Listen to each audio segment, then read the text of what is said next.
चूल्हा दिया। देखिए, देवराज ब्राह्मण चोरी करने के बाद भी भगवान शंकर के धाम गया है। उसका एक कारण था कि देवराज ब्राह्मण की माता एक लोटा जल शिव को समर्पित की। कितना जल? जम के बोलिए जरा। एक लोटा। और आप सबको कहूंगा, शिव मंदिर में प्रतिदिन एक लोटा पानी, एक लोटा जल अवश्य अवश्य चढ़ाना।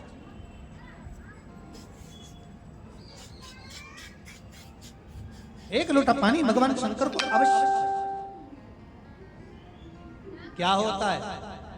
3 दोष समाप्त होते हैं एक लोटा पानी शिव जी को चढ़ाने से। 3 दोष। पहला पितृदोष, दूसरा वास्तु दोष और तीसरा कालसर्प दोष। जब हम घर में से जल लेकर जाते हैं तो हमारे घर का पानी जब जाता है तो घर का जो वास्तु केंद्र होता है वो रसोई घर होता है। रसोई घर में से जल ले जाकर शिव जी को चढ़ाते हैं तो उससे वास्तु दोष समाप्त। दूसरे नंबर पर है पितृदोष। घर का जो मटका होता है, परिंडा होता है, हंडा होता है, वो पितरों का स्थान है। उस पितरों के स्थान पर जो जल भरा होता है उसमें से अगर भाग भगवान शिव को चढ़ाया जाए तो पितरों का देवता आर्यमा भगवान शंकर के कहने पर चलता है। इसलिए वो भाग जब शिव को प्राप्त होता है तो आर्यमा संतुष्ट होकर पितरों को भी फल प्रदान करता है। तीसरे नंबर पर कालसर्प दोष। भगवान शंकर को एक लोटा पानी अगर चढ़ा रहे हो, भगवान शिव पर एक लोटा पात्र जल का अगर चढ़ा रहे हो तो आपका कालसर्प दोष समाप्त। कालसर्प दोष होता कैसे? शंकर भगवान का चढ़ा हुआ जल तुलसी जी में चढ़ाने से पत्रिका में कालसर्प दोष हो जाता है। जैसे माँ जो होती है ना, घर की जो माँ होती है, अगर गर्भ में बच्चा है, गर्भ में संतान है, और वो शिव जी पर अगर एक लोटा पानी जैसे शंकर जी पर जल चढ़ाया, थाली में सारे भगवान को निला लिया, गणेश जी, देवी जी, शंकर जी, सारे देवताओं को एक ही थाली में रखकर स्नान कराकर वो शंकर का चढ़ा हुआ जल जब चढ़ाया जाता है तुलसी जी में ले जाकर लोग डाल देते हैं, उससे जो बच्चा जन्म लेता है उस बच्चे की पत्रिका में कालसर्प दोष आ जाता है।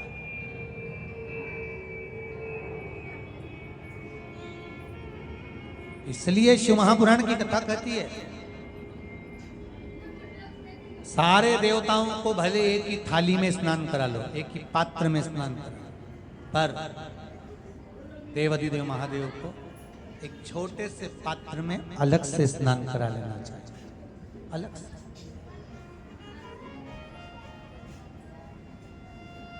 और उस पात्र का जल शिव जी को समर्पित करा हुआ जल तुलसी जी में नहीं डालना। तुम्हारे घर में जो पौधा हो आप उसको उसमें समर्पित करो। जैसे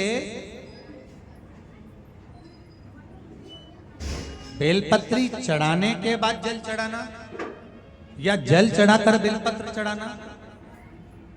एक पत्र है, बड़ा सुंदर है, छोटा सा भाव, प्रश्न अच्छा है, आप सबके हित का।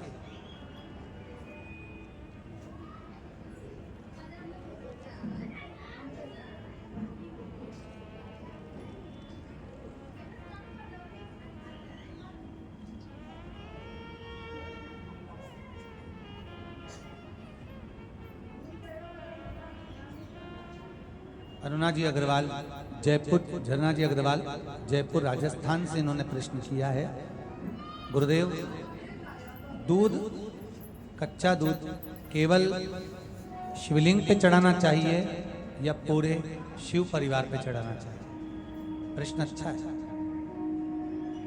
और शिव महापुराण की कथा रुद्राक्ष उत्सव चल रहा है तो आप उसको समझें।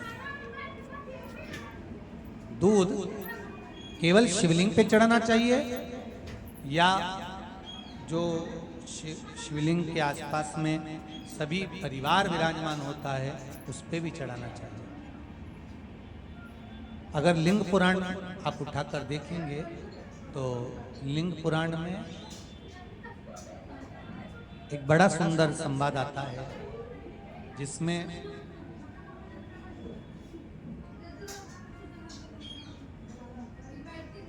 पीले कलर के शिवलिंग का वर्णन है।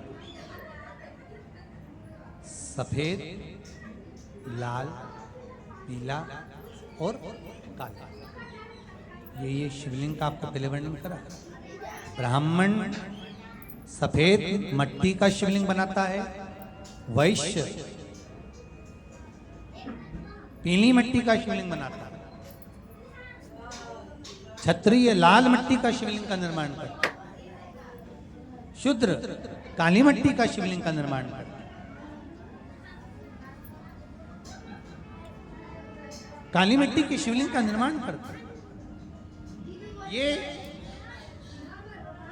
जो वर्णन किया गया है कि उसमें लिंग पुराण के अंतर्गत एक पीले शिवलिंग का वर्णन आता है कि पीला जो शिवलिंग होता है उस शिवलिंग का भाव कितना सुंदर बताया गया है। उसमें व्याख्यान वर्णन में आप अगर पढ़ेंगे देखेंगे लिंग पुराण के अंतर्गत तो उसमें आता है कि दूध जब आप देव अधिदेव महादेव के शिवलिंग पर समर्पित करते हो तो शिव महापुराण की कथा कहती है, लिंग पुराण कथा कहती है, नर्मदा पुराण, स्कंद पुराण, पद्म पुराण, अग्नि पुराण, सारी पुराणे वर्णन करती है। वराह पुराण, ब्रह्मवेत्ता पुराण, ये जितनी पुराणे सब वर्णन करती है कि जब शिवलिंग पर हम दूध चढ़ाते हैं तो केवल शंकर भगवान के शिवलिंग पर दूध चढ़ा देने से संपूर्ण परिवार पर दूध चढ़ जाता है। अलग से हमें कहीं चढ़ाने की जरूरत नहीं,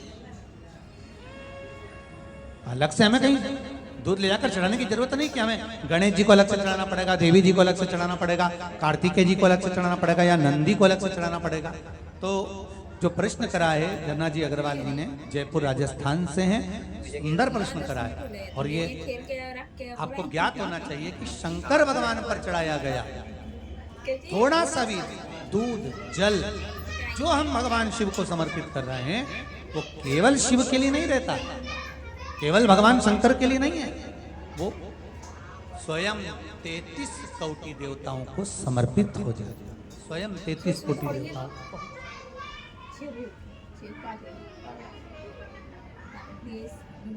अलग से देने की जरूरत नहीं है।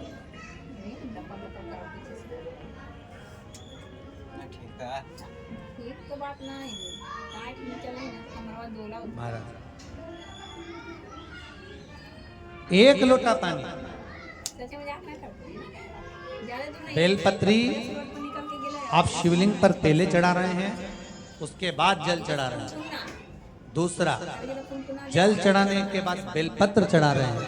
ये दो अलग अलग क्रम है शंकर भगवान के पूजन के। आप समझ लीजिएगा जरा, ये प्रसंग कभी नहीं आया, आज आया है तो उसको समझ। पहले हम 1 मिनट में कितना कम टाइम में पहुंच जा रही है। पहले बेलपत्र, उसके बाद में जल जो चढ़ाया जाता है, ये रोग मुक्ति के लिए चढ़ाया जाता है। काहे के लिए चढ़ाते हैं अपन? रोग के निवारण, रोग मुक्ति के। जैसे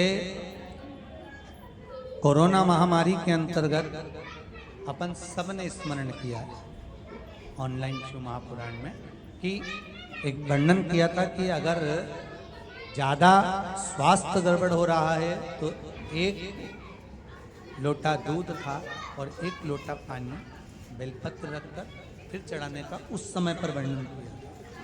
आप लोगों ने, कई लोगों ने उसको किया भी और उसका लाभ आपको मिला। उसी तरह आप शिव मंदिर में जाकर दर्शन करेंगे तो 2 चीजें अपने को दर्शन करने को मिलेगी। एक भक्त आता है शंकर जी के मंदिर में, आलोक भाव से पहुंचते हैं तो पहले वो क्या करते हैं, पहले बेलपत्री चढ़ा देते हैं, फिर जल चढ़ा देते हैं। और एक भक्त जो शिव मंदिर में पहुंचता है पहले जल चढ़ाता है फिर बेलपत्र चढ़ाता है। दोनों का अलग अलग क्रम है, दोनों का अलग अलग भाव वर्णन है। पहला, अगर बेलपत्र चढ़ाया है और उसके बाद अगर आप शंकर भगवान पे जल चढ़ा रहे हो तो ये रोग मुक्ति के लिए होता है। जैसे बड़े रोग किसी को हो जाए, रोग किसी को घेर ले तो वो बेलपत्री चढ़ाने के बाद फिर जल चढ़ाएगा तो उसको रोग थम जाएगा और फिर वो रोग आगे नहीं बढ़ेगा। रोगों को थामने के लिए बेलपत्री पहले फिर जल। और जब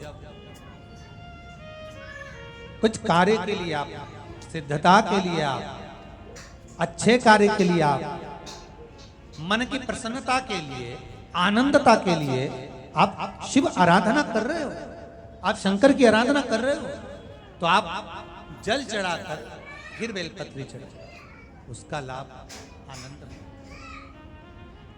आपने जल चढ़ाया, उसके बाद बेलपत्र,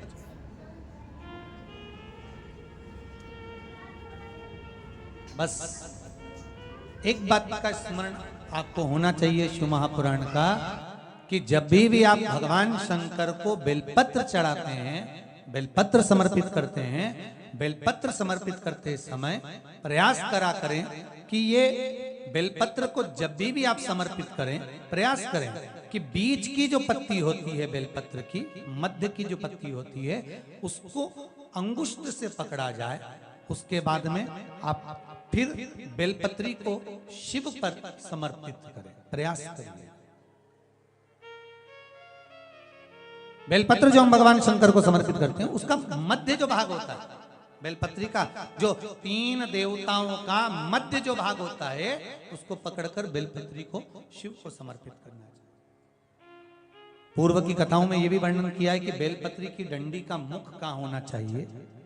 पूर्व की कथाओं में यह भी बताया गया है कि बेलपत्री की तीनों डंडियों के बीच में, तीनों पत्तियों के बीच में जो खाली जगह होती है, डंडी होती है, उसका क्या महत्व है, ये पूर्व की कथा में पहले बता चुके।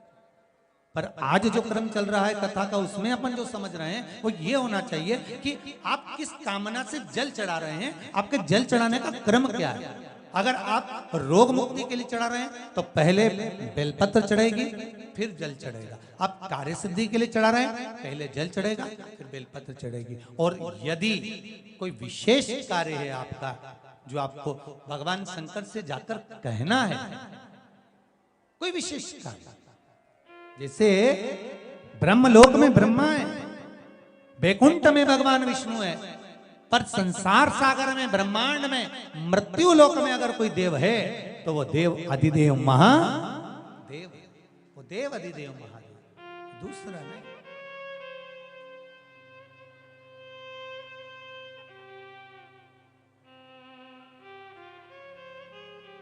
कोई दूसरा नहीं है।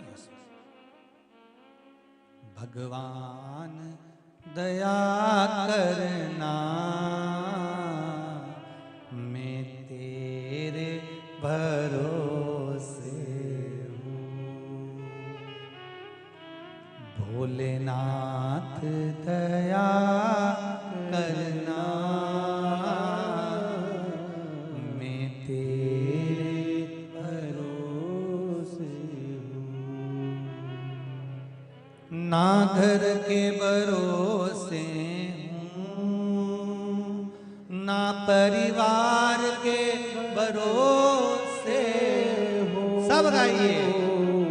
ना घर के भरोसे हो,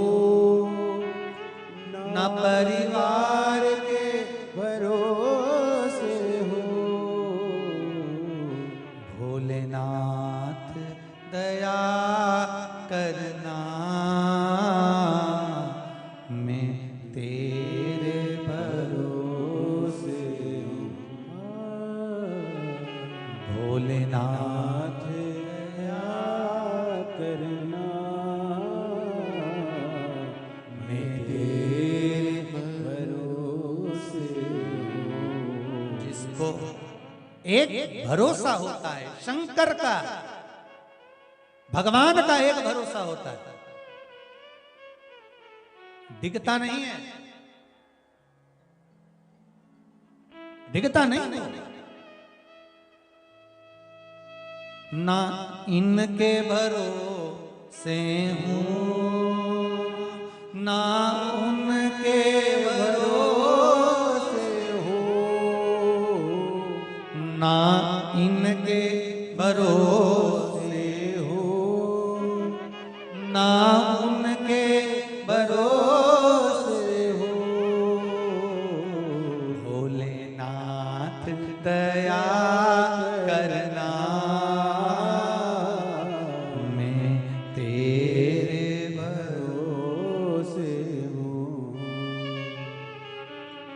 भोलेनाथ दया करना,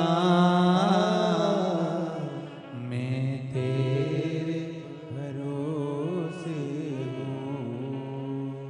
आप किसके भरोसे पर आए हो? जम के बोलो जरा।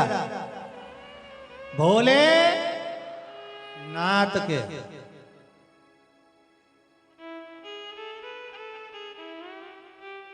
शिव के भरोसे। और जो उसके भरोसे पर रहता है फिर वो साधता है, उसको साधना होता। और देखो रे भाई, शिव साधे भोलेनाथ दया